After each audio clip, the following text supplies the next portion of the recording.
जय जिनेन्द्र।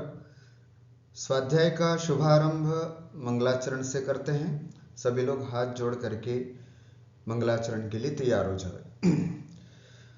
ओम नमः सिद्धेभ्यः, ओम नमः सिद्धेभ्यः, ओम नमः सिद्धेभ्यः। नमो अरिहन्ताणं, नमो सिद्धाणं, नमो आयिरीयाणं, नमो उवज्झायाणं, नमो लोये सव्वसाहूणम्। तीन भुवन में सार, वीतराग विज्ञानता। शिव स्वरूप शिवकार, नमः त्रियोग समारिके। बोले अनंत अनंत सिद्ध परमेष्ठी भगवान की जय। देवादिदेव 1008 चिंतामणि पार्श्वनाथ भगवान की जय। संत शिरोमणि 108 आचार्य गुरु और विद्यासागर जी महाराज की जय। जगत पूज्य निर्यापक मुनि मुनि पुंगव 108 गुरुवर्षि सुधा सागर जी महाराज की जय। समस्त मुनि संघ की जय। द्वादशांग जिनवाणी माता की जय। अहिंसामय विश्व धर्म की जय। द्वादश वर्षीय श्रवण संस्कृति स्वाध्याय पाठ्यक्रम के इस प्रथम वर्षीय पाठ्यक्रम में उपस्थित आप सभी स्वाध्यायियों का मैं हार्दिक अभिनंदन और स्वागत करता हूं। हम सब अभी यहाँ पर प्रथम वर्ष का स्वाध्याय कर रहे हैं, जिसमें श्रवण संस्कृति सिद्धांत प्रवेशी का भाग 1, भाग 2 और भाग 3 पढ़ चुके हैं। अभी हम छठाला का स्वाध्याय कर रहे हैं। छठाला में पहली ढाल, जिसमें चारों गतियों का वर्णन, चारों गतियों के दुखों का वर्णन। दूसरी ढाल, वे दुख हमको क्यों प्राप्त हुए, मिथ्यात्व के कारण। तो वो ग्रहित मिथ्यात्व, अग्रहित मिथ्यात्व सब क्या है, इन सब के बारे मतलब संसार परिभ्रमण के कारण मिथ्यात्व की चर्चा दूसरी ढाल में की। अभी हम तीसरी ढाल का स्वाध्याय कर रहे हैं, जिसमें अब हमें मोक्ष मार्ग बताया जा रहा है, जिसमें सबसे पहले निश्चय मोक्ष मार्ग और दूसरा व्यवहार मोक्ष मार्ग की चर्चा हुई थी। मोक्ष मार्ग का मतलब होता है सम्यक दर्शन, सम्यक ज्ञान और सम्यक चारित्र। तीनों की एकता जहां पर हो उसे ही हम मोक्ष मार्ग कहते हैं। पहले हमने निश्चय मोक्ष मार्ग देखा, जिसमें हमने देखा कि आत्मा में परद्रव्यों से भिन्न अपनी आत्मा पर श्रद्धा न करना, निश्चय सम्यक दर्शन। अपनी आत्मा को जानना, निश्चय सम्यक ज्ञान। और अपनी आत्मा में रमण होना, निश्चय सम्यक चारित्र। फिर बात चली व्यवहार मोक्ष मार्ग की। तो व्यवहार मोक्ष मार्ग में सबसे पहले व्यवहार सम्यक दर्शन किसे कहते हैं, तो चर्चा आई 7 तत्वों पर यथार्थ श्रद्धा न करने का नाम व्यवहार मोक्ष मार्ग है। तो 7 तत्व कौन से होते हैं, तो फिर क्रमशः हमने जीव, अजीव, आश्रव, बंध, संवर, निर्जरा और मोक्ष तत्व, इन 7 तत्वों को जाना। इन पर ही हमें श्रद्धान करना है, किस तरह से श्रद्धान करना है इत्यादि चर्चा हमने अभी तक 1 से लगा करके 6 छंदों में पूरी की। अब हम आगे जो चर्चा करने जा रहे हैं आज, उसमें पद्य 11 से लेकर के 14 तक के पद्यों की चर्चा है। इसमें भी सम्यक दर्शन की ही चर्चा है। सम्यक दर्शन यदि कोई जीव प्राप्त करता है तो उसमें कितने दोष लग जाते हैं। अगर कोई सम्यक दृष्टि जीव है तो उसके कितने अंग होते हैं, प्रशम संवेग आदि गुण कौन से होते हैं इत्यादि, है ना, पूरी विस्तार से चर्चा। 25 दोष एक सम्यक दृष्टि जीव के कौन कौन से होते हैं इत्यादि विस्तार से चर्चा आज की इस स्वाध्याय चर्चा में हम करेंगे। तो आइए प्रारंभ करते हैं आज का पहला छंद। सबसे पहले छंद का उच्चारण, उसके बाद फिर उसका अर्थ वगैरह समझते हैं। वसुमद टारिणी वारी त्रिषठता, षटनायतन त्यागो, शंकादिक वसु दोष विनाशम, वेगादिक चित पागो,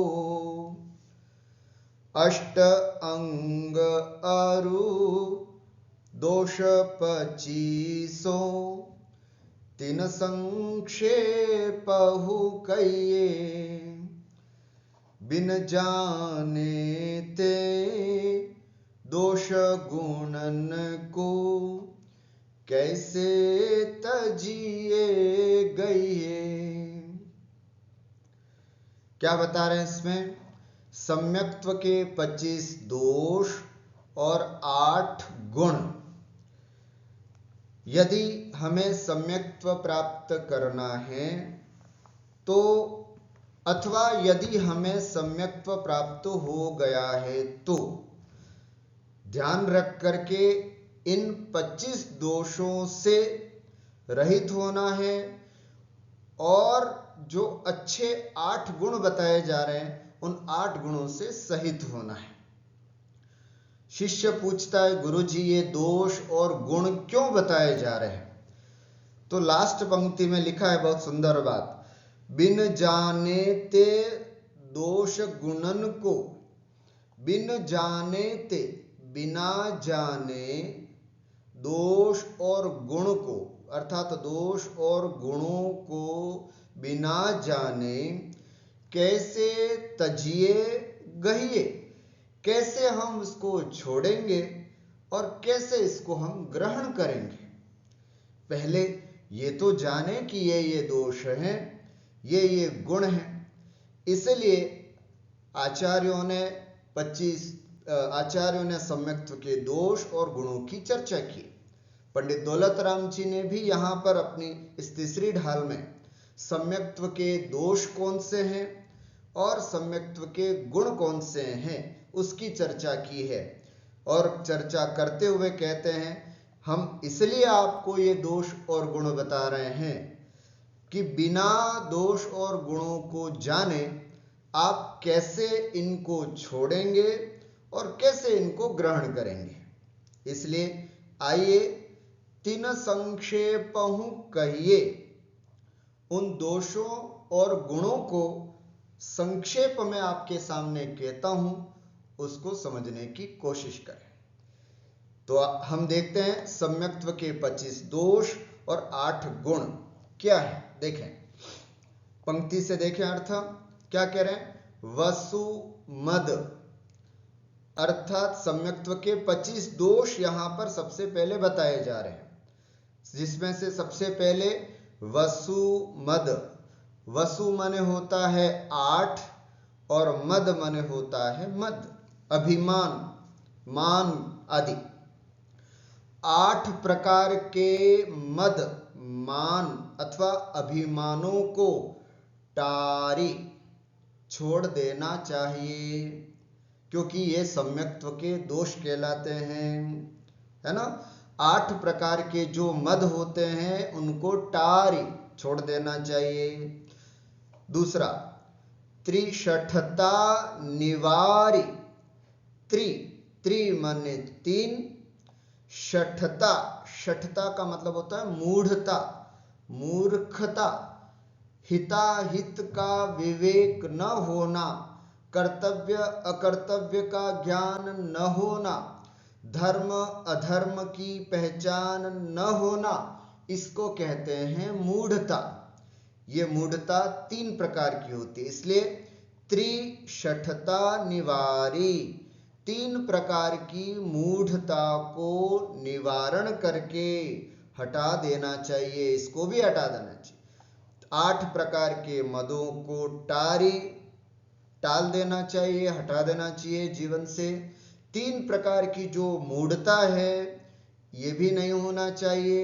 और षट अनायतन त्यागो, 6 प्रकार के अनायतन का भी त्याग कर देना चाहिए। ठीक हुआ? पहली पंक्ति अच्छे से हुई। वसु मद, 8 प्रकार के मद। त्रिषठता, 3 प्रकार की मूढ़ता निवारण करना चाहिए। 8 प्रकार के मदों को टालना चाहिए, 3 प्रकार की मूढ़ता को हटाना चाहिए और 6 प्रकार के अनायतनों को त्याग करना चाहिए। और क्या है? शंकादिक वसु, वसु माने वही 8 प्रकार के शंकादिक दोष विना, अर्थात 8 प्रकार के शंकादिक दोष। ये हो गए हमारे 25 दोष, है ना? सम्यक्त्व के 25 दोष यहां तक हो गए। 8 प्रकार के मद, 3 प्रकार की मूढ़ता, 6 प्रकार के अनायतन और 8 प्रकार के शंकादि दोष। तो कितने हो गए? 8 और 8 16, 16 और 3 19, 19 और 6 25। 25 प्रकार के सम्यक्त्व के दोष ये बताए गए। इन 25 प्रकार के दोषों को टाल देना चाहिए, निवारण कर देना चाहिए, त्याग देना चाहिए, इन दोषों से रहित हो जाना चाहिए, ऐसा पंडित दौलतराम जी कह रहे।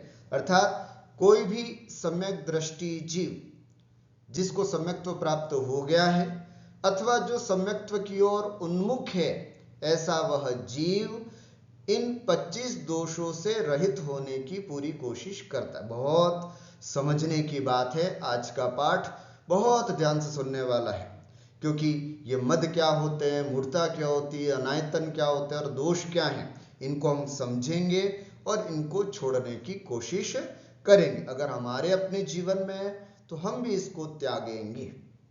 ठीक है? और क्या बताएंगे आज इसमें? तो संवेगादिक चित्तपागो और संवेगादिक, संवेग आदि जो सम्यक्त्व के 4 अथवा 8 गुण बताए गए हैं उसको भी चित्तपागो, अर्थात उसको भी अपने चित्त में प्राप्त करना चाहिए, अर्थात उसको भी अपने चित्त में उतार देना चाहिए। ठीक है? पागो माने प्राप्त करना चाहिए। संवेगादिक चित्त पागो, अर्थात संवेगादि जो 8 अथवा 4, अलग अलग जगह अलग अलग चर्चा आई है। प्रशम, संवेग, अनुकंपा और आस्तिक्य, कहीं पर ये 4 संवेगादि गुण बताए हैं, कहीं कहीं पर 8 प्रकार, प्रशम, संवेग, अनुकंपा, आस्तिक्य। इसके अलावा भी निंदा, गर्हा, भक्ति और वात्सल्य, ये 8 भी बताए हैं। तो वही है ना, निंदा, गर्हा, ये मतलब अपने आप के स्वयं की निंदा करना, कोई पाप हो जाए, गर्हा आदि, ये हम आगे अभी दोषों की चर्चा, गुणों की चर्चा करेंगे, उस समय आपको और विस्तार से समझाएंगे। तो संवेगादिक इन 4 प्रशम, संवेग, अनुकंपा और आस्तिक्य, इन 4 गुणों से युक्त अथवा 8 गुणों से युक्त होना चाहिए। ठीक हो गया? इस तरह से यहां पर 2 पंक्तियों में सम्यक्त्व के 25 दोष कौन से हैं और सम्यक्त्व के गुण संवेग आदि कौन से हैं, इसको हमने यहां पर समझा। एक बार फिर से इन दोनों पंक्तियों का अर्थ कर रहा हूं। वसु मद टारी, 8 प्रकार के मदों को टाल करके, त्रिषठता निवारी, 3 प्रकार की, त्रि माने 3 प्रकार की, षठता माने मूढ़ता को निवारण करके, दूर करके, हटा करके, षट अनायतन त्यागो, 6 प्रकार के अनायतनों का त्याग करना चाहिए। और शंकादिक वसु दोष बिना, जो वसु माने 8 प्रकार के जो शंकादिक दोष हैं उसके बिना संवेगादिक जो सम्यक्त्व के 4 अथवा 8 गुण हैं उसको अपने चित्त में प्राप्त करना चाहिए, अपने चित्त में उतारना चाहिए। तो इस तरह सम्यक्त्व के 25 दोष और संवेगादि सम्यक्त्व के 4 और 8 गुण हैं। पंडित दौलत राम जी ने 8 मद, 3 मूढ़ता, 6 अनायतन और दोषों की विस्तार से आगे के पद्यों में चर्चा की है। मैं अभी आपके सामने संवेगादिक सम्यक्त्व के जो 4 गुण हैं उसकी चर्चा यहाँ है, अथवा 8 गुण कौन से हैं। प्रशम, पहला गुण है प्रशम। प्रशम का मतलब होता है, अभी ध्यान से सुनना, मैं संवेगादिक चित्त पागो इसकी चर्चा आपके सामने कर रहा हूं, इसलिए क्योंकि वसुमद, त्रिशठता, अनायतन इन सब की विस्तार से चर्चा आगे के पद्यों में आ रही है। तो 4 सम्यक्त्व के गुण कौन से हैं, संक्षिप्त में इसकी परिभाषा हम समझते हैं। हम यदि सम्यक दृष्टि जीव हैं अथवा मुझे सम्यक दृष्टि जीव बनना है तो मुझे 4 गुण अथवा 8 गुण कौन से हैं जो मेरे में होने चाहिए। बहुत सुंदर बात है, यहां पर ध्यान से सुनेंगे। सबसे पहला गुण प्रशम, क्या, कषायों की मंदता और संसारिक कार्यों में उत्साह न होना, इसे हम प्रशम कहते हैं। प्रशम माने होता है शांत रहना, बिल्कुल शांत रहना, अपने भावनाओं को, अपने विचारों को, अपने मन को बिल्कुल शांत रखना। सांसारिक ऊहापोह कितनी भी हो जाए लेकिन अपने चित्त को बिगड़ने नहीं देना। पदार्थ खराब हो जाए तो हो जाए, उसके पीछे कषाय करके भवों को नहीं बिगाड़ना है। तो शांत रहना, प्रशम पहला गुण।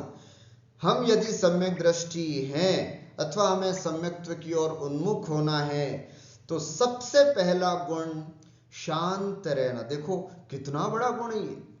जब हम 10 धर्मों को पढ़ते हैं तो उसमें भी सबसे पहला गुण उत्तम क्षमा गहोरे भाई, उसमें भी वही आता है। इसमें भी वही कहा कि कषायों की मंदता, और दूसरा सांसारिक कार्यों में उत्साह नहीं। किसी के शादी ब्याह में, नांगल वांगल में, है ना, और भी पड़ोसी में क्या हो रहा है, उसके यहाँ क्या हो रहा है, कौन क्या कर रहा है, इन सब सांसारिक कामों में ज्यादा उत्साह नहीं दिखाना, उसको बोलते हैं प्रशम। हम यदि सम्यक्त्व प्राप्त करना चाहते हैं, कई लोग पूछते हैं ना कि हम सम्यक्त्व प्राप्त करना चाहें तो हमें क्या क्या करना होगा, उन्हीं गुणों की चर्चा यहाँ पर हो रही है। सबसे पहली क्वालिटी हमारे पास होनी चाहिए प्रशम, कषायों की तीव्रता न हो, सांसारिक कार्यों में ज्यादा उत्साह न हो, ये सबसे पहला गुण है प्रशम। दूसरा संवेग। क्या है संवेग का मतलब? संसार, शरीर, भोगों से विरक्त होना संवेग है। अर्थात संसारिक, है ना, संसार के कामों से, शरीर के प्रति ज्यादा राग द्वेष नहीं, और सांसारिक जो भोगोपभोग हैं उन सब से विरक्त का भाव होना, ज्यादा शरीर को सजाने में, है ना, ज्यादा भोगों में लिप्त होना, ये सब नहीं होना चाहिए। संसार में मतलब पाप कार्यों, पाप भीरू होना, पापों से डरना कि कहीं मुझसे कोई पाप न हो जाए, इसे बोलते हैं संवेग। तीसरा है अनुकंपा, प्राणी मात्र के प्रति दया का भाव होना अनुकंपा है। प्रत्येक जीव के प्रति दया भाव रखना, है ना, प्रत्येक जीव के प्रति, त्रस्त जीव के प्रति तो दया हो ही, साथ में पृथ्वी का एक, जल का एक, अग्नि का एक, वायु का एक और वनस्पति का एक जीवों के प्रति भी दया भाव हो, है ना। त्रस्त जीवों की हिंसा का परिणाम तो हो ही नहीं। हम गृहस्थों के होते हुए या हम ग्रस्त जीवन का कार्य करते हुए हमें पृथ्वी का एक, जल का एक, अग्नि का एक, वायु का एक आदि की बहुत विराधना करनी पड़ती है। तो उस समय भी मन में ग्लानि भाव आना चाहिए को हो मुझे क्यों इन जीवों की विराधना करनी पड़ती है ना, क्यों इस तरह के 5 स्थावर भी मेरे से त्याग नहीं हो रहे हैं। ऐसे प्रत्येक जीव के प्रति झाड़ू लगाएं तो, कूलर चालू करें तो, एसी चालू करें तो, घर का मतलब गैस चूल्हा चालू करें तब भी सदैव यही भाव आना चाहिए कि हे प्रभु ये सब कब चूल्हा चुका छूटे और मैं है ना बिल्कुल पूरी तरह से अहिंसक भाव को धारण करूं। प्राणी मात्र के प्रति जीव दया का भाव होना अनुकंपा कहलाता है। हृदय से ये आवाज आनी चाहिए, बिल्कुल दिखावे में नहीं, हृदय से भावना आनी चाहिए प्रत्येक जीवों के प्रति दया का भाव। और आस्तिक्य, आस्तिक्य का मतलब होता है अपनी आत्मा को पुनर्जन्म, स्वर्ग नरक आदि के अस्तित्व को अपनी आत्मा नाम की कोई चीज है हमें श्रद्धान करना होगा। स्वर्ग और नरक है अस्ति ऐसा विश्वास रखना होगा। पुनर्जन्म भी होता है ना। ये आत्मा बहुत बड़ा लंबा सफर तय करके आई है और इसके बावजूद भी, इसके बाद भी ये और सफर करेगी। तो ये आत्मा को पुनर्जन्म यदि हम स्वीकार करेंगे तभी तो होगा। तो ये आस्तिक्य होता है। तो इन सब को स्वीकार करना और सच्चे देव शास्त्र गुरु पर श्रद्धान करना, ये सब आस्तिक्य गुण के अंतर्गत आता है। तो ये मोटे मोटे रूप में मैंने आपसे चर्चा की। प्रशम, संवेग, अनुकंपा और आस्तिक्य, ये 4 गुण यदि हम सम्यक्त्व की ओर उन्मुख है, यदि हम सम्यक दृष्टि हैं, तो ये 4 गुण हमारे अंदर होना चाहिए। इसके अलावा 4 गुण और भी बताए जाते हैं। निंदा, स्वयं के द्वारा यदि कोई गलती हो जाए तो तत्काल एक पश्चाताप का भाव आना चाहिए, निंदा का भाव आना चाहिए। कई बार हम गलती तो कर देते हैं लेकिन हम खुद इसको स्वीकार ही नहीं करते कि हमसे गलती हुई है। ऐसा नहीं है ना। स्वयं यदि हमसे कोई गलती हो गई है तो उसको हम स्वीकार करें और अपने आप की निंदा करें। गुरु के सामने उसको स्वीकार करना गरहा है। तो निंदा करना, गरहा करना, गुरु के सामने जा करके हाथ जोड़ करके निवेदन करना कि हे गुरुदेव मेरे से ये पाप हो गए हैं, मुझे इसका प्रायश्चित दे, है ना। तो उसको गरहा आदि कहते हैं। निंदा, गरहा 2। और उसके अलावा भक्ति, भगवान के गुणों के प्रति खूब भक्ति आनी चाहिए, है ना। गुणानुराग भक्ति, भगवान के गुणों के प्रति अनुराग होना भक्ति कहलाता है। और एक होता है वात्सल्य। तो ये 4 गुण और मान लेते हैं तो ये संवेगादिक 8 गुण हो जाते हैं, अथवा प्रशम, संवेग, अनुकंपा और आस्तिक्य, है ना, ये 4 गुण। इस तरह से सम्यक दृष्टियों में पाए जाने वाले इन गुणों की चर्चा यहाँ पर हुई है। अब इसके बाद आगे क्या कहते हैं, देखो यहां तक हो गया। वसुमद टारि निवारि त्रिषठता, षट अनायतन त्यागो, शंकादिक वसुदोष बिना, संवेगादिक चित पागो। आगे क्या क्या, अंग अरु दोष 25। क्या कह रहे हैं अब, अष्ट अंग अरु दोष 25, निशंकित आदि 8 अंग, 25 दोष और सम्यक्त्व के जो 25 दोष हैं, तिन संक्षेपहु कहिए। उनको संक्षिप्त रूप में मैं आगे आपके सामने कहने जा रहा हूं। क्यों, शिष्य पूछता है क्यों कह रहे हैं इन दोषों को और गुणों को। इसलिए कहा जा रहा है क्योंकि बिन जाने ते दोष गुणन को कैसे तजिए गहिए। क्योंकि बिना जाने, है ना, दोषों को कैसे, मतलब बिना दोष और गुणों को जाने कैसे तो हम उसको छोड़ेंगे और कैसे इसका ग्रहण करेंगे। ठीक हुआ। तो इस पद्य में हमने सम्यक्त्व के 25 दोष, संवेगादि 4 अथवा संवेगादि 8 गुणों के बारे में अभी चर्चा की।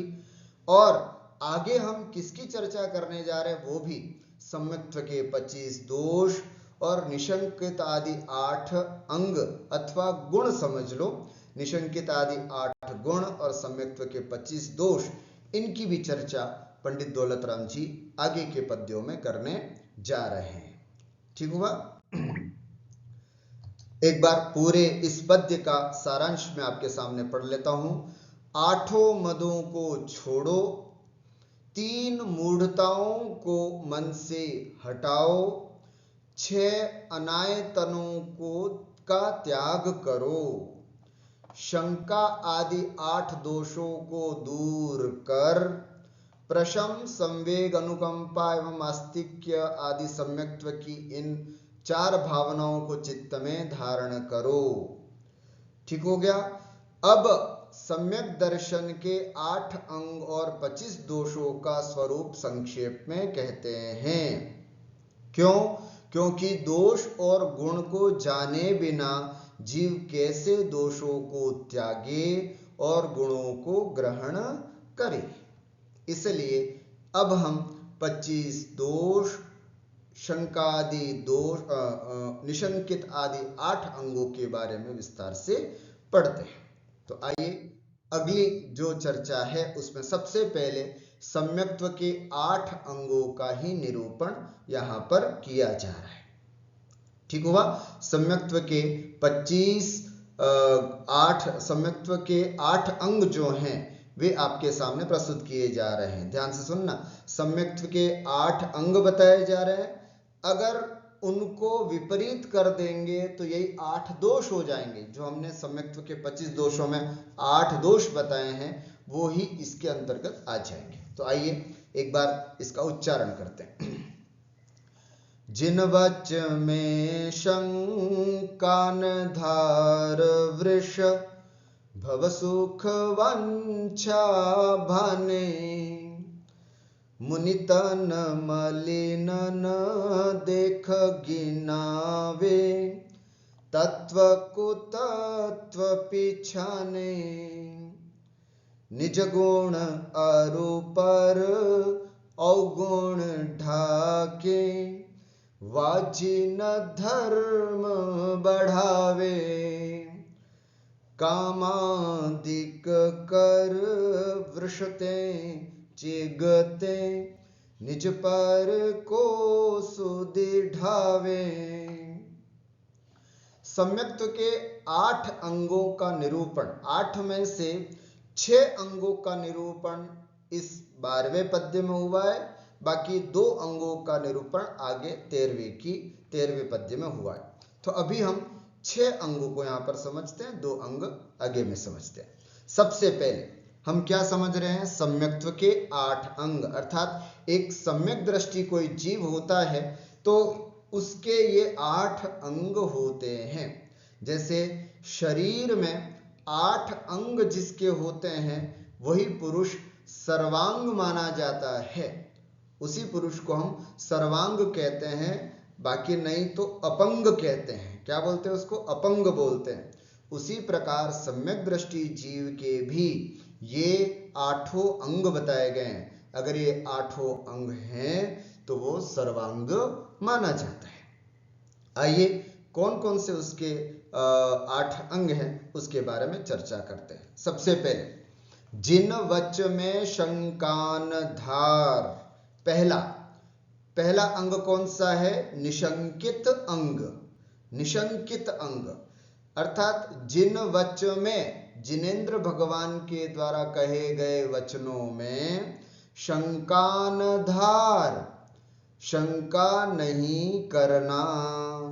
जिन वच में शंकान धार, यहां तक निशंकित अंग अर्थात जिनेंद्र भगवान के द्वारा कहे गए वचनों में शंका नहीं करना, उनके उपदेशों में अटल श्रद्धा रखना, यह निशंकित अंग है। शास्त्रों को पढ़ते समय एक भी क्षण यह विचार नहीं आना चाहिए, अरे ये कैसे हो सकता है, ये तो सब झूठी झूठी बातें लिखी हुई है शास्त्रों में, ऐसा कभी संभव है क्या? कभी कभी तो बहुत अति कर देते हमारे आचार्य, ऐसा कभी भी अपने शास्त्रों के प्रति शंका नहीं करना। जो कुछ भी लिखा है वो बिल्कुल सत्य लिखा है, क्योंकि लिखने वाले जो आचार्य हैं वे वीतरागी हैं, अपार शक्ति वाले हैं, और जिनेंद्र भगवान की दिव्य ध्वनि से प्राप्त जो ज्ञान है उस ज्ञान को उन्होंने अपने शास्त्रों में उड़ेला है। तो उनके दिव्य ज्ञान के आगे हमारी अपनी तुच्छ बुद्धि लगा करके उसमें किसी भी प्रकार की शंका नहीं करना। एक सम्यक दृष्टि जीव अगर होगा तो जब भी शास्त्र पढ़ेगा बड़े श्रद्धा के साथ, है ना, बिल्कुल निशंकित होकर के शास्त्रों का स्वाध्याय करेगा।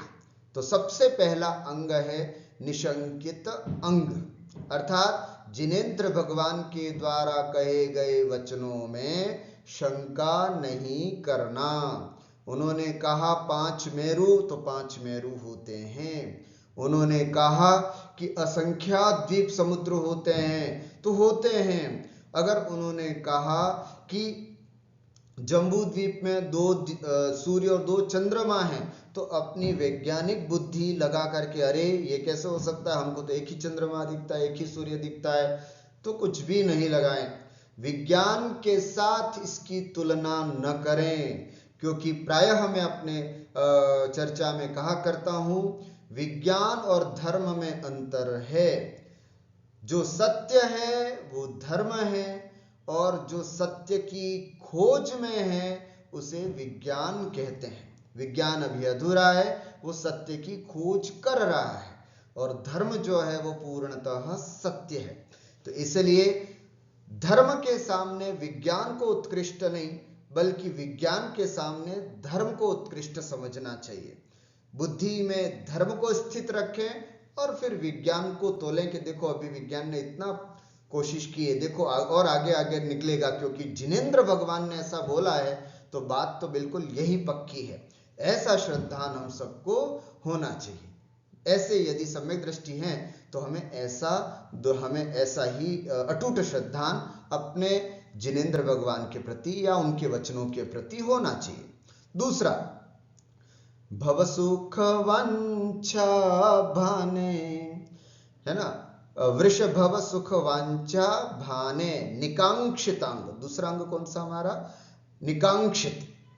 वृषभव सुख, है ना, वृष माने होता है धर्म, धर्म द्वारा भव सुख वांछा न भाने, धर्म सेवन करते हुए उसके बदले संसार के सुखों की इच्छा न करना निकांक्षित अंग है। अर्थ कैसे लगाएंगे? वृष धर्म के द्वारा भव सुख वांछा, संसार सुख की इच्छा न भाने, नहीं करना चाहिए। कुछ भी यदि हम धर्म करते हैं उस धर्म करने के बदले हमें सांसारिक सुख की इच्छा नहीं करनी चाहिए।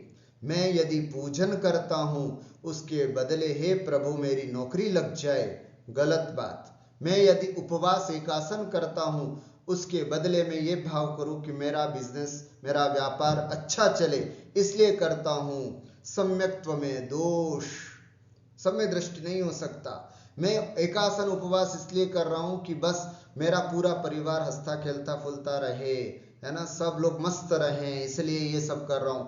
ये सब भोगोपभोग की दृष्टि रख करके यदि हम करते हैं तो ये संसारिक सुख कामना करते हुए यदि हम सबको करते हैं तो धर्म, ऐसा धर्म करना निकांक्षित हो गया, दोष हो जाएगा। एक सम्यक दृष्टि जीव निकांक्षित अंग का पालन करते हुए इन सब की इच्छा नहीं करता है। तीसरा, है ना, तीसरा निर्विचिकित्सा अंग, मुनि तन मलिनन देख गिनावे। मुनि तन, मुनिराजों के शरीर को जो कि मलिन होता है, क्योंकि हमारे मुनियों के, है ना, 28 मूल गुणों में एक मूल गुण होता है अस्नान।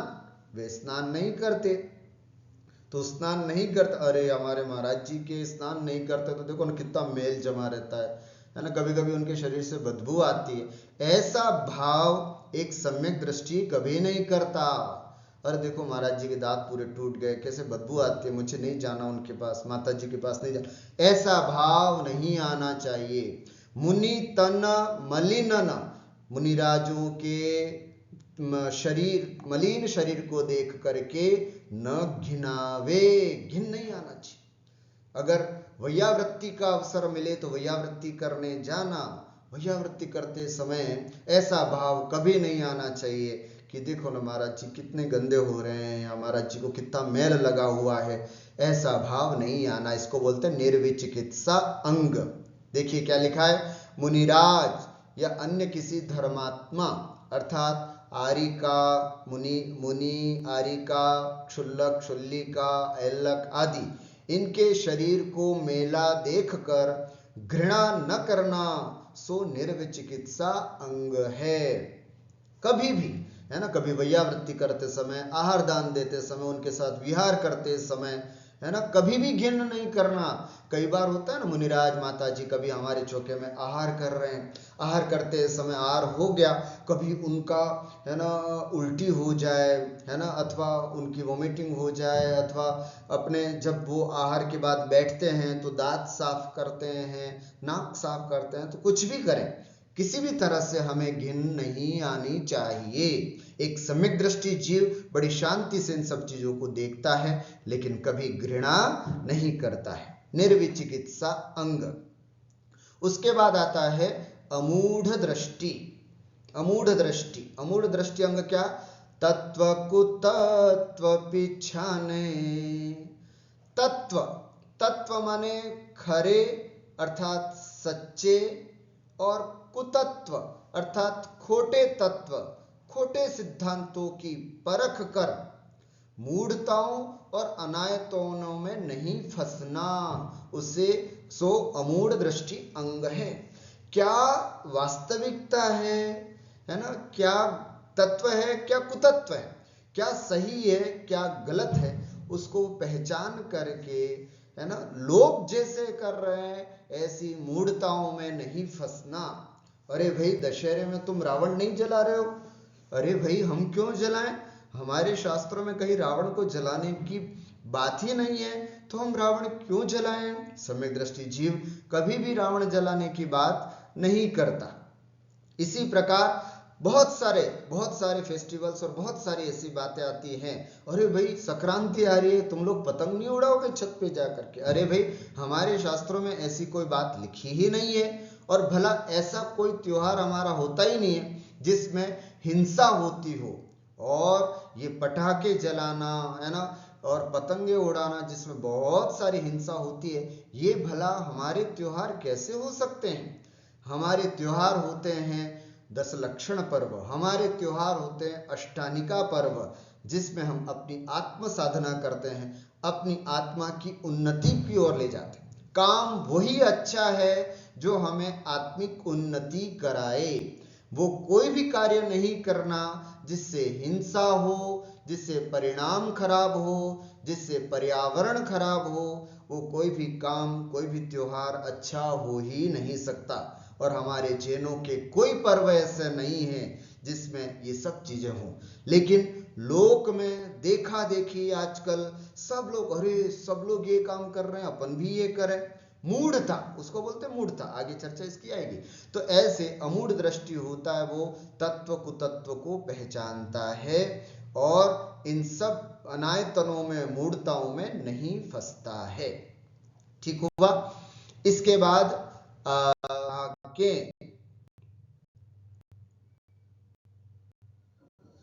अगला निज गुण अरूपर अवगुण ढाके, है ना, उपगूहन अंग।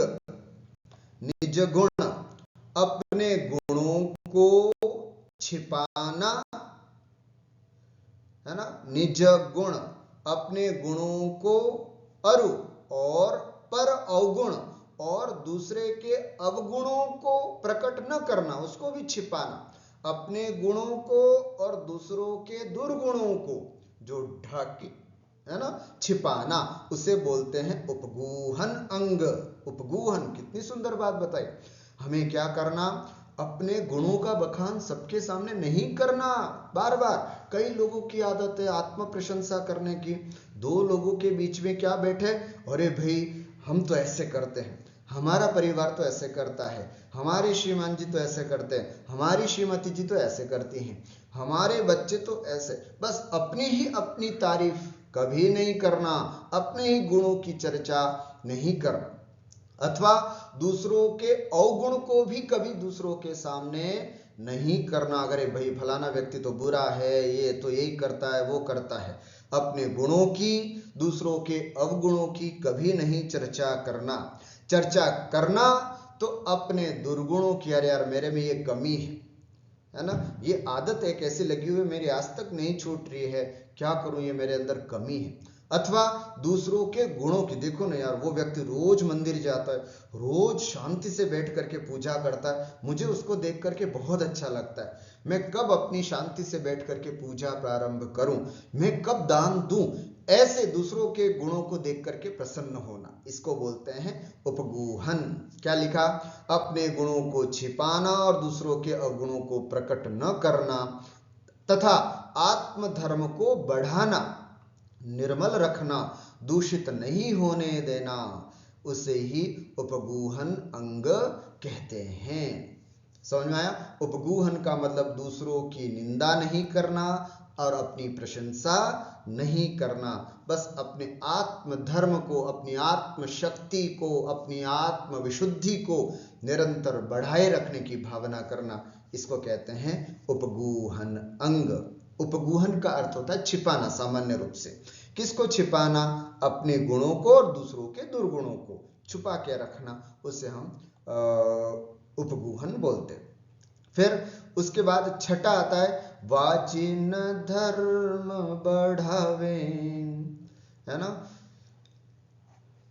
हाँ अच्छा, इसी में है ना, निज गुण अरु पर अवगुण ढाके वाचिन धर्म बढ़ावे। निज धर्म बढ़ावे या जिन धर्म बढ़ावे दोनों हो सकता है, अर्थात अपने गुणों को और दूसरों के अवगुणों को ढकना, अथवा जिन धर्म बढ़ावे या निज धर्म, आत्म धर्म, निज धर्म है ना, निज भी मिलता है, जिन धर्म भी, दोनों पाठ मिलते हैं। निज धर्म माने आत्म धर्म भी हो सकता है, जिन धर्म माने जिनेंद्र भगवान का धर्म, उसको बढ़ावे, बढ़ाना, दोनों बातें हैं, है ना। क्या ढकना और क्या बढ़ाना, अपने गुण और दूसरे के अवगुणों को ढकना और जिन धर्म अथवा निज धर्म को बढ़ाना, इसको बोलते हैं उपगूहन अंग।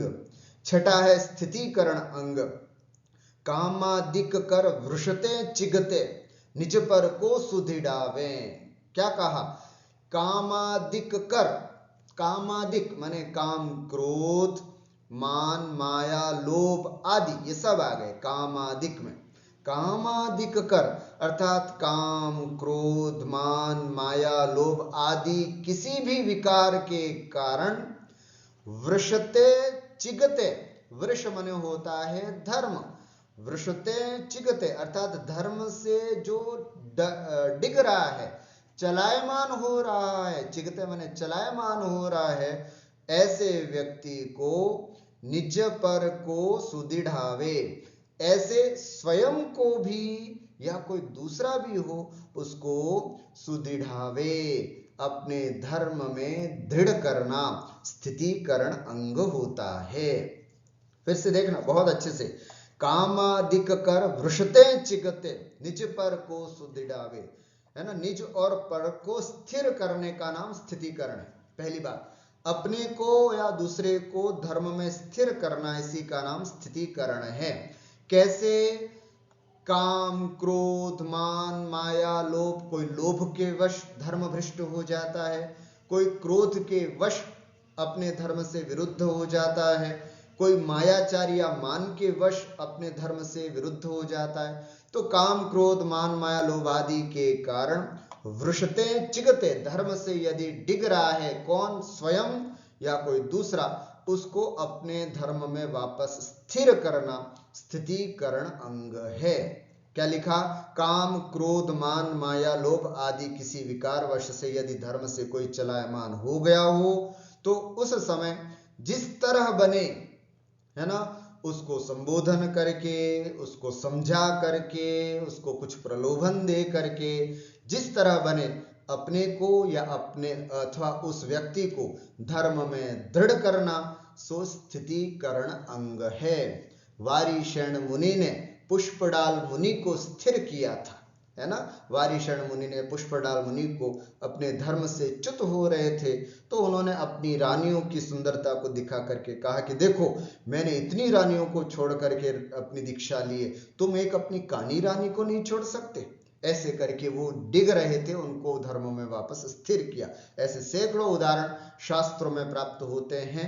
तो जो भी व्यक्ति धर्म से डिग रहा है, मान लीजिए कोई गरीबी में आकर के, अरे साहब वो दूसरे धर्म वाले कुछ आर्थिक सहायता दे रहे हैं तो हम उधर चले जाएं, तो ऐसे लोगों को भी हम आर्थिक सहायता दे करके उनको अपने धर्म में स्थिर करें। तो ये उपाय है अपने आप को अथवा किसी और को धर्म में वापस स्थिर करना, स्थितिकरण अंग कहलाता है। इस तरह से हमने यहाँ पर 6 सम्यक्त्व के 8 अंगों की चर्चा की। 2 अंग आगे के पद्यों में है, 2 अंग आगे के पद्य में, उसकी चर्चा हम यहाँ पर कर रहे हैं। धर्मी सो गो बच्छ प्रीति सम, कर जिन धर्म दीपावे, इन गुण ते विपरीत दोष वसु, तिनको सतत खिपावे। पिता भूप वा मातुल नृप जो, होयन तो मद ठाने, मदन रूप को मदन ज्ञान को, धन बल को मद भाने। 2 सम्यक्त्व के 8 अंगों में से 2 और हैं। एक है वात्सल्य और एक है प्रभावना अंग। इस पहली पंक्ति में दोनों आ गए। धर्मी सो गो बच्छ प्रीति सम वात्सल्य। धर्मी सो अर्थात अपने साधर्मी भाई से कैसा प्रीति रखना है, गौ बच्छ प्रीति सम, जैसे एक गाय अपने बछड़े से निस्वार्थ प्रीति प्रेम करती है, उसके जैसे ही हमें अपने साधर्मी से प्रेम करना वात्सल्य अंग कहलाता है। क्या कहा, जैसे गाय अपने बछड़े से निस्वार्थ प्रीति रखती है, प्रेम करती है, वैसे ही साधर्मी बंधुओं से प्रीति करना सो वात्सल्य अंग है। हम प्रायः स्वार्थी होते हैं, उन लोगों से हम संबंध रखते हैं, उन्हीं लोगों से बातचीत करते हैं जिनसे हमारा कोई न कोई काम सधता है। हम उन लोगों से अपने रिश्ते बनाना चालू कर देते हैं जिनसे हमारी कोई लौकिक स्वार्थ की सिद्धि होती हो, सांसारिक भोग कामना की इच्छा होती हो। आचार्य कहते हैं ऐसा नहीं, साधर्मी बंधुओं से वैसा ही प्रेम होना चाहिए जिस तरह से गाय और बछड़ों का होता है। कितना सुंदर उदाहरण दिया। एक गाय अपने बछड़े को इसलिए नहीं पालती है कि ये बछड़ा बड़ा हो करके बुढ़ापे में मेरा सहारा बनेगा, कोई ऐसा भाव नहीं होता। बिल्कुल निस्वार्थ भाव से एक गाय अपने बछड़े से प्रेम करती है। उसी तरह एक साधर्मी भाई अपने दूसरे साधर्मी भाई से, अथवा एक माता पिता अपने पुत्र से निस्वार्थ भाव से वात्सल्य करते हैं। कोई माता पिताओं को कभी भी इस तरह का भाव नहीं रखना चाहिए कि मैं अपने बच्चे को इसलिए बड़ा कर रहा हूं जिससे कि बुढ़ापे में ये मेरा सहारा बने। अरे आवश्यकता ही नहीं है कि हमें उसको बुढ़ापे में उन लोगों की सहायता लेनी पड़े। अपने आप में हम अंतिम समय तक भी अच्छे अपने पैरों पर खड़े रहें और आगे जाकर के वानप्रस्थाश्रम अथवा संन्यास आश्रम लेकर के अपने आप का कल्याण करें। ऐसे भाव होने चाहिए। इसलिए बिल्कुल निस्वार्थ भाव से अपने को अपने बच्चों के प्रति, अपने साधर्मियों के प्रति प्रेम रखना चाहिए। इसी को ही वात्सल्य कहते हैं।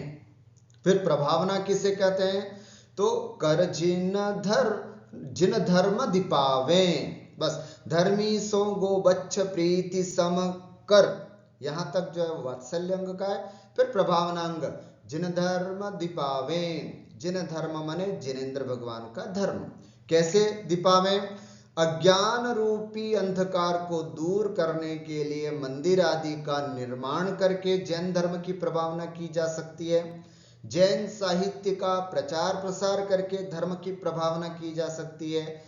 और जैन धर्म की उन्नति या प्रचार प्रसार करना, है ना, प्रभावना के बहुत सारे कार्य हो सकते हैं। सबसे अच्छी प्रभावना अपने व्यवहार से होती है। जिस समाज में, जिस परिवेश में आप रहते हैं, वहां आपका इतना अच्छा व्यवहार होना चाहिए कि लोग कहें कि साहब ये जैन हैं, इसलिए इनका व्यवहार बहुत अच्छा है। सबसे अच्छी प्रभावना ये होती है। उसके अलावा और भी बहुत सारे कारण हैं जिनको करके हम अपने जैन धर्म की प्रभावना कर सकते हैं। तो महानुभाव, ये कुल 8 सम्यक्त्व के अंग हमने यहाँ पर देखे। निशंकित, जिनेंद्र भगवान के द्वारा कहे गए वचनों में शंका नहीं करना। निकांक्षित, धर्म कार्य करते हुए किसी भी प्रकार की इच्छा, सांसारिक भोगोपभोग की इच्छा नहीं करना। निशंकित, निकांक्षित। निर्विचिकित्सा, मुनियों के शरीर को देख करके ग्लानि नहीं करना। अमूढ़ दृष्टि, तत्व कुतत्व को पहचानना और व्यर्थ में मूढ़ताओं और अनायतनों में, है ना, गलत कार्यों में नहीं फंसना, अमूढ़ता। उसके बाद आते हैं उपगूहन अंग, अर्थात अपने गुणों को, दूसरों के दुर्गुणों को छिपाना। आत्मधर्म और जिन धर्म को बढ़ाना उपगूहन अंग है। स्थितिकरण, है ना, धर्म से डिगते हुए स्वयं को अथवा दूसरे को स्थिर करना स्थितिकरण अंग है। वात्सल्य अंग, अपने साधर्मियों से, अपने पारिवारिक लोगों से निस्वार्थ भाव से प्रेम करना, वैसे जैसे गाय बछड़े से करती है, वात्सल्य अंग। और अपने व्यवहार से जिन धर्म को बढ़ाना, है ना, मंदिर का निर्माण करके, मूर्तियों का निर्माण करके, है ना, साधुओं के रहने के अनायतनों को बना करके, और भी बहुत सारे जिन धर्म के जो आयतन है उनको दे दे करके अपने धर्म की प्रभावना करना, ये सब 6 अंग है। हम सम्यक दृष्टियों को ये सब जरूर करना चाहिए। ठीक है। उसके बाद इन गुणते विपरीत दोष वसु, इन गुणों से विपरीत 8 प्रकार का आचरण दोष है। क्या लिखा? इन गुणते विपरीत दोष वसु। यदि इन 8 कामों को नहीं करके हम इनका उल्टा करते हैं, जैसे शंका करना, जैसे धर्म करते हुए आकांक्षा करना, जैसे मुनियों के शरीर को देख करके या साधर्मियों के शरीर को देख करके विचिकित्सा मतलब घृणा करना, मूढ़ दृष्टि होना, जैसे लोग कर रहे हैं वैसे अपने कार्यों को करना, कुतत्व कुछ नहीं पहना, अरे यार सब सोसाइटी में सब लोग करते हैं तो हमें भी करना पड़ता है, इस तरह से। अनुपगूहन अर्थात दूसरों के दोषों को अथवा अपने गुणों अपने दूसरों के दोषों को नहीं छिपाना बल्कि उनको प्रकट कर देना, अपने गुणों को नहीं छिपाना, अपने दोषों को नहीं, अपने गुणों को नहीं छिपाना बल्कि बार बार प्रकट करना, आत्म प्रशंसा करना, अनुपगूहन, अस्थितीकरण, अवात्सल्य और अप्रभावना, ये सम्यक दृष्टि के 8 शंकित आदि दोष हैं। हम जो 25 सम्यक्त्व के दोष देख रहे हैं, अभी हम सम्यक्त्व के जो 25 दोष देख रहे हैं उनमें से 8 शंकादि दोष ये हो गए। शंका मतलब जो निशंकित आदि 8 अंग के विपरीत यदि हम काम करते हैं तो ये 8 शंकादि दोष हो जाते हैं। इन 8 शंकादि दोषों की चर्चा यहां पर हमने की। इन गुणते विपरीत, है ना, इन सम्यक्त्व के 8 अंगों के जो गुण हैं उनसे विपरीत जो होते हैं वो शंकादि दोष हो गए। तो 8 शंकादि दोषों की चर्चा हो गई। अब हम आगे 8 मदों की चर्चा, 6 अनायतों और 3 मूढ़ताओं की चर्चा यहां पर करने जा रहे हैं। आइए सबसे पहले 8 मद माने होता है अभिमान, है ना। हम संसारी जीव किन किन चीजों पर अभिमान करते हैं, कौन कौन से हैं? तो कहते हैं पिता भूप या मातुल नृपजो, हमारे पिता राजा हैं, है ना। पहले 8 प्रकार के मद कौन से हैं वो देख लें। कुल मद, जाति मद, रूप मद, ज्ञान मद, धन बल तप और प्रभुता का मद, ये 8 मद है। उसी की चर्चा यहाँ पर की गई है। 8 शंकादि दोष हम देख चुके, अब हम 8 मदों की चर्चा कर रहे हैं पंडित दौलत राम जी, जिसमें से सबसे पहले कुल का मद, अर्थात पिता भूप व मातुल नृपजो, मेरे पिता राजा हैं, मेरे मामा राजा हैं। सम्यक दृष्टि जीव पिता आदि पितृवृक्ष कुल का, मामा आदि मातृपक्ष जाति के, है ना, जाति के राजा आदि शासक होने का घमंड नहीं करता।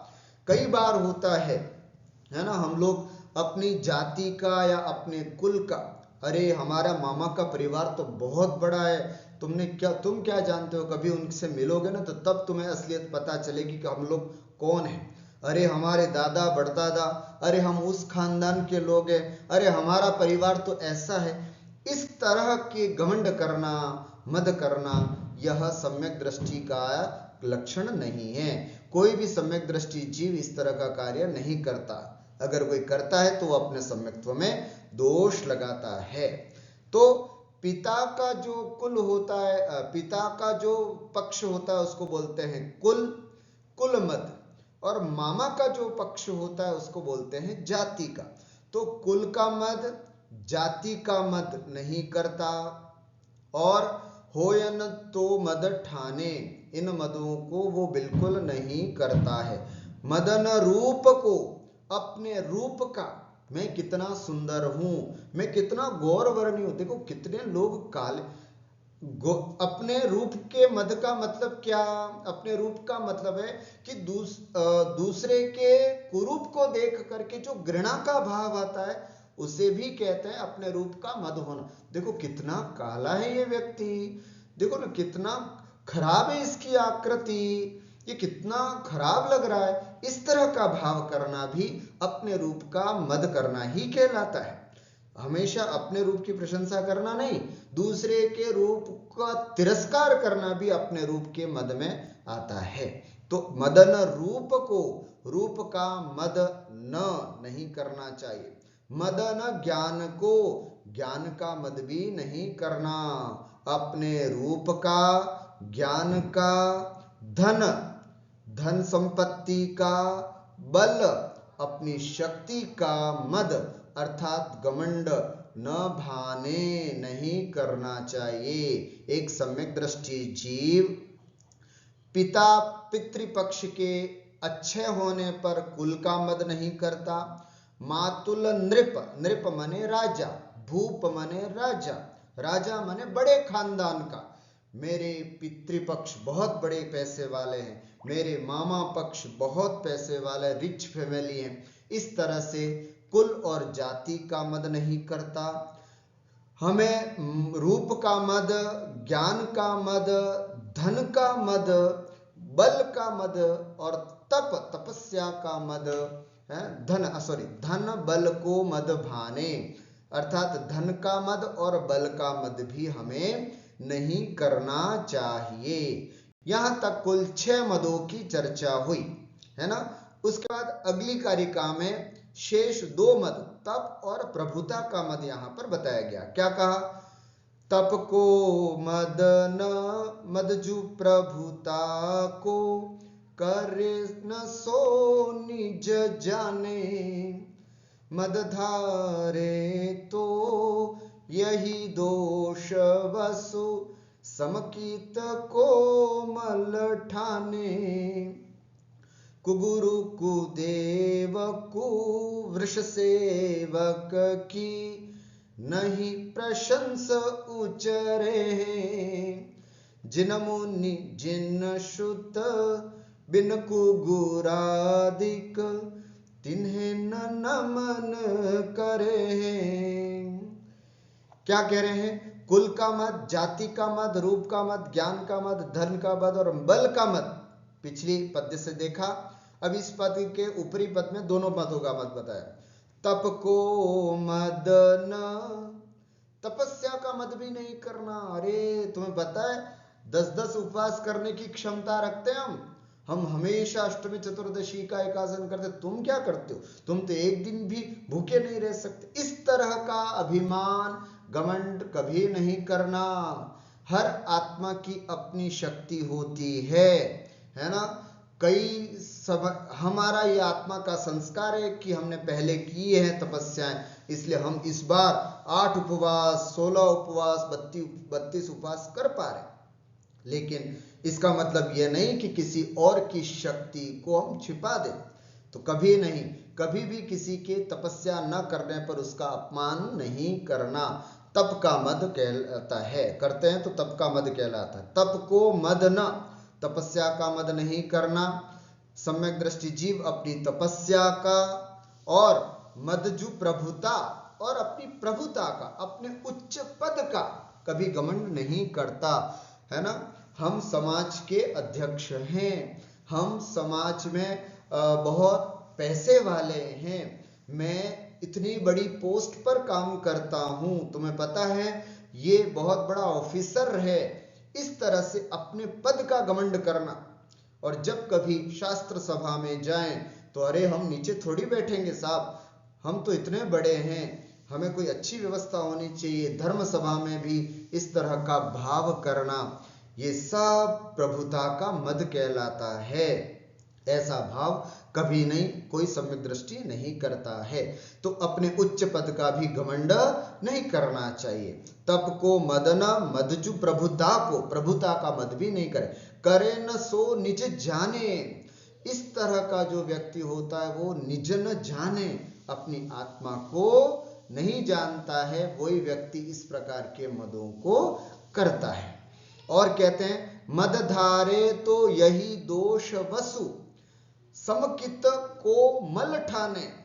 अगर मद को धारण करता, इन 8 प्रकार के मदों को यदि कोई जीव करता है, सम्यक दृष्टि जीव, तो यही दोष वसु, यही 8 प्रकार के दोष उसके समकित को, उसके सम्यक्त्व को मल ठाने अर्थात मलिन कर देते हैं। अगर कोई जीव इन मदों को करता है ना, पता है हमारे परिवार वालों ने मंदिर बनाया है, तुम्हें तो आइडिया ही नहीं होगा, पता है वो चांदी की इतनी मूर्ति जो है वो हमने विराजमान की है। इस तरह का भाव भी एक सम्यक दृष्टि कभी नहीं करता है। इसे, है ना, किसी भी प्रकार का मद भाव उसके अंदर नहीं आता है। जो इन पर वस्तुओं पर घमंड नहीं करता है वही अपने निज स्वरूप या आत्मा को समझता है ना। क्या लिखा, जो न करे सो निज जाने, वही अपनी आत्मा को जानता है। अरे भाई मैं किस चीज का मत कर रहा हूं, केवली भगवान से बड़ा कोई दानी नहीं, केवली भगवान से बड़ा कोई उच्च पद नहीं, केवली भगवान से बड़ा कुछ नहीं, उसके आगे मेरा कौन सा पद, कौन सा महत्व, कौन सी प्रभुता। ऐसा भाव जब हम भगवान को देखते हैं तो हमारे मन में आता है। मद धारे तो यही दोष वसु, यदि जीव इन पर घमंड करता है तो ये 8 दोष सम्यक्त्व को, समकित को मल ठाने, समकित को, सम्यक्त्व को मल ठाने, मलिन अथवा दूषित कर देते हैं। इस प्रकार से यहाँ पर 8 प्रकार के मदों की चर्चा हुई। मानुभाव, सम्यक्त्व के 25 दोषों में 8 शंकादि दोष और 8 मद, इन 16 की चर्चा हमने की। अब हम चर्चा करते हैं कि 6 अनायतन कौन से होते हैं। अनायतन किसे कहते हैं पहले ये समझे। कार्य सिद्धि के अयोग्य स्थान या पदार्थ को अनायतन कहते हैं। आयतन माने योग्य स्थान या योग्य पदार्थ। अनायतन का जैसे, है ना, सम्यक्त्व प्राप्ति में योग्य आयतन मंदिर, योग्य आयतन जिनेंद्र भगवान, योग्य आयतन जिनेंद्र मतलब गुरु, ये सब हमारे अच्छे आयतन हैं। अच्छे आयतन न होना, अयोग्य अनुचित स्थान या पदार्थ होना, उसे हम अनायतन कहते हैं। न आयतन इति अनायतन। हमारी अपनी कार्य सिद्धि के अयोग्य स्थान या पदार्थों को हम अनायतन कहते हैं। जैसे सम्यक्त्व, मुझे अगर सम्यक्त्व प्राप्त करना या मैं सम्यक दृष्टि हूं तो कुदेवी देवता ये अनायतन है। कुगुरु ये अनायतन है, कुधर्म ये अनायतन है। समझ में आया? ऐसे कुल कितने अनायतन होते हैं? तो 6 प्रकार के अनायतन होते हैं। कौन कौन से, है ना? तो उसकी चर्चा यहाँ पर की गई है। कुगुरु कुदेव कुरु कुवृष सेवक की नहीं प्रशंस उचरे है ना? तो क्या है? कुगुरु कुदेव कुवृष। कुगुरु माने खोटे गुरु, कुदेव खोटे देव, कुवृष और खोटा धर्म। ये 3 समझना पहले। 6 अनायतन बता रहे हैं। सम्यक्त्व को मलिन करने वाले 6 अनायतन, है ना? 25 दोषों में 6 अनायतन, मतलब ये हमारे अच्छे स्थान, अच्छे पदार्थ नहीं। सम्यक्त्व प्राप्ति करना है, अनादिकाल से मिथ्यात्व में भटक रहा हूं और अब मुझे सम्यक्त्व की प्राप्ति करनी, तो मैं कोशिश करूंगा कि इनसे दूर रहूं। कौन से, किन चीजों से दूर रहूं? तो कह रहे हैं कुगुरु खोटे गुरु, जो रागी द्वेषी हैं, जो परिग्रही हैं, है ना? जो वीतरागी नहीं हैं, जो पंचेंद्रिय विषयों में लगे हुए हैं, वे सब खोटे गुरु हैं। कोशिश करूंगा कि ऐसे खोटे गुरुओं की संगति न करूं। वे अनायतन हैं, अनायतन है। ऐसे गुरुओं के साथ उठना बैठना नहीं, ऐसे गुरुओं के दर्शन नहीं करना, ऐसे गुरुओं की संगति नहीं करना। मैं यदि सम्यक दृष्टि बनना चाहूं तो उनको कभी जीवन में गुरु नहीं न मानूं। खोटे गुरु हैं क्योंकि वे हमारे अनायतन हैं। एक बात। कुदेव, कुदेव खोटे देव, जो राग द्वेष से मलिन हैं, 18 दोष जिनके अंदर हैं, जो स्त्री पुत्रादि से सहित हैं, जो अस्त्र शस्त्र को धारण किए हुए हैं, वे सब खोटे देव हैं। उन देवताओं को मैं कभी नहीं मानूंगा। ये हमारे जीवन के अनायतन हैं। खोटे देव अनायतन। कुवृष माने खोटा धर्म, जो धर्म हिंसा करना बताए, है ना? जो धर्म बुरी भावनाएं करना बताए, वो खोटा धर्म। ऐसे धर्म की भी सेवा नहीं। ऐसे धर्म, ये 3 तो अनायतन हुए, खोटे गुरु, खोटे देव और खोटा धर्म। तीसरा है सेवक, अर्थात इन तीनों के सेवक। पहले तो ये 3 ले लो, उसके बाद इन तीनों के सेवक। कौन? खोटे गुरु के सेवक माने भक्त। चौथा अनायतन, कोई खोटे गुरु हैं, उनके जो भक्त हैं वो भी हमारे लिए अनायतन हैं। उनके साथ भी उठना बैठना नहीं करना, है ना? खोटे गुरु तो अनायतन है ही, उन खोटे गुरुओं के जो भक्त हैं वे भी अनायतन हैं, उनका साथ भी नहीं करना। उसके अलावा, है ना, खोटे देव के भक्त, है ना, जो कुगुरुओं को मानते हैं, है ना, कुदेवों को मानते हैं, उनके जो भक्त हैं वे भी मेरे मित्र नहीं हो सकते, वे भी मेरे अनायतन हैं। मैं उनको कभी योग्य, उचित, मेरे लिए सम्यक्त्व की प्राप्ति में मेरे योग्य नहीं है। और कुवृष सेवक और खोटे धर्म के जो भक्त हैं, जो धर्म सही नहीं है, हिंसा, है ना, आदि कार्यों को सिखाते, उनके जो भक्त हैं वो मेरे लिए अनायतन है। ठीक हो गया? खोटे गुरु, खोटे देव, खोटे धर्म। 3, खोटे गुरु के भक्त, खोटे देव के भक्त और खोटे धर्म के जो भक्त, ये 6 अनायतन हैं। एक सम्यक दृष्टि जीव इन 6 अनायतनों से दूर रहता है। क्या कहा? नहीं प्रशंस उचरे है, अर्थात इनकी प्रशंसा नहीं करता है। कुगुरु, कुदेव और कुधर्म और उनके सेवकों की कोई भी सम्यक दृष्टि जीव कभी भी प्रशंसा नहीं करता। और ये देखो ताजमहल कितना अच्छा बना है। क्यों भाई? ये कोई हमारा आयतन है जिसकी हम प्रशंसा कर रहे हैं? अनायतन है, उसकी क्यों हम प्रशंसा कर रहे हैं? अरे साहब, उन लोगों की तो बात ही क्या क्या विशाल चीज, क्यों कर रहे हैं हम दूसरों के सामने? उनकी प्रशंसा करने से अनायतन में आता है, और अनायतन जो है वो सम्यक्त्व प्राप्ति में दोष उत्पन्न करता है, हमें नहीं करना चाहिए। ये 6 अनायतनों की चर्चा हुई। आगे कह रहे हैं सम्यक दृष्टि, जिनेन्द्र देव, जिनेन्द्र साधु। अब हम चर्चा कर रहे हैं 3 मूढ़ता, अंतिम चर्चा है 3 मूढ़ताओं की। जिन मुनि जिन शुद्ध बिन कुगुरादिक, तिने न नमन करे हैं। जिन, जिन माने सम्यक दृष्टि जीव, जिनेन्द्र देव, मुनि निर्ग्रंथ साधु, जिन श्रुत और जैन शास्त्र के बिना, और जैन शास्त्र के बिना कुगुरादिक जो रागी, देव, पाखंडी, साधु और खोटे शास्त्र हैं उनको नमस्कार नहीं करता है। जिन्हें एक सम्यक दृष्टि जीव जो होता है वो जिनेन्द्र देव, मुनि, निर्ग्रंथ साधु, जिन श्रुत और जैन शास्त्र को बिना कुगुरादिक, जो कुगुरु आदि हैं अर्थात रागी, देव, पाखंडी, साधु और खोटे शास्त्र को कभी नमस्कार नहीं करता है। तिने न नमन करे है, नहीं करता है। अगर करता है तो वो 3 मूढ़ता नामक दोष उसके उत्पन्न हो जाते हैं। मूढ़ता किसे कहते हैं? हिताहित का विवेक नहीं रखते हुए कार्य करना मूढ़ता है। क्या हित है क्या अहित है इसका विचार किए बिना दूसरे लोग कर रहे हैं तो इसलिए मैं भी कर रहा हूं, ऐसा भाव करना, इसको बोलते हैं मूढ़ता। कितनी होती है मूढ़ता? 3 प्रकार की मूढ़ता होती है। लोक मूढ़ता, गुरु मूढ़ता, देव मूढ़ता।